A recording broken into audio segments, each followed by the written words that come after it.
Hello fellow gardeners, this is Melissa with My Garden Retreat. In today's video, I'm going to be talking about butternut squash and how I like to grow them and use them. I like to take my butternut seeds and soak them in water overnight. Then I take a paper towel, I get it wet, wring it out a bit, and then I fold the seeds into the paper towel.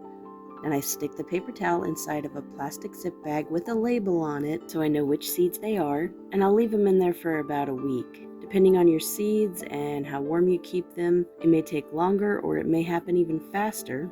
Eventually you're going to see little white tails growing out the end of the seeds, but once they get the little white tails sprouting, you want to go ahead and put them in some dirt. I like to put them in starter cups with a nice light potting mix. Eventually you're going to see the little seedlings start to sprout up out of the dirt in kind of a curved shape.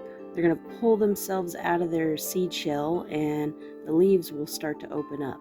Is it just me, or do they kind of look like Audrey 2 at this stage?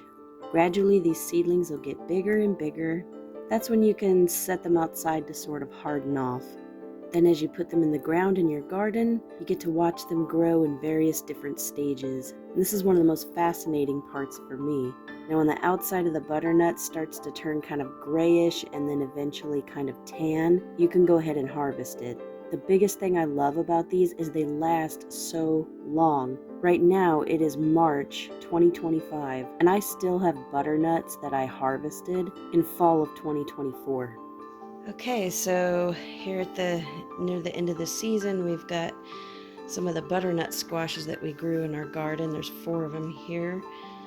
They have that nice tan color on the outside. We kind of need to wash them though, they got some dirt on them. Anyway, we're gonna cut one of these open and bake it.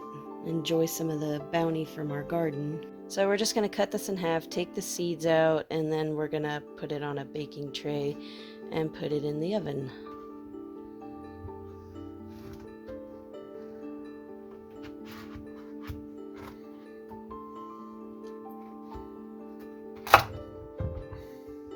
And that is some beautiful orange flesh on the inside. Very much like a pumpkin, I guess, but the flavor is different. And beautiful seeds. We didn't heirloom these, so I'm probably not going to save the seeds, but if you did heirloom them, then that would be the time to save them. They smell like melons, kind of.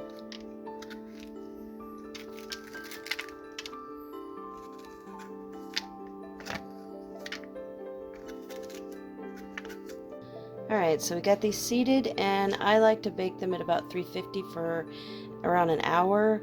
I like them really nice and tender, so you can either season them savory like salt, pepper, or whatever seasons you like, or you could do sweet.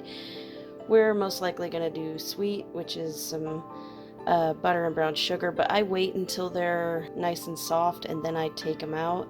And then I add the butter and brown sugar and then put them back in until it caramelizes, because if you do it right now, the sugar's going to burn. Okay, so after baking these for about an hour, I went ahead and put some crisscross cuts along the flat surface and inside the cavity. Then spread some butter along here and down in here, and sprinkled brown sugar there as well. So now we're gonna bake this a little while longer. We're just gonna watch it carefully until the brown sugar melts and gets a little caramelized, and then take them out and they'll be ready to eat. Alright, and here is the finished product.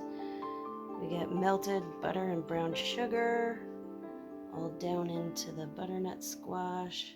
And let me tell you something, this stuff tastes amazing. It's even good for breakfast. That's it for this video. Don't forget to comment, like, and subscribe. Click the little bell so you'll be notified when we post a new video. Thank you for watching, and happy gardening!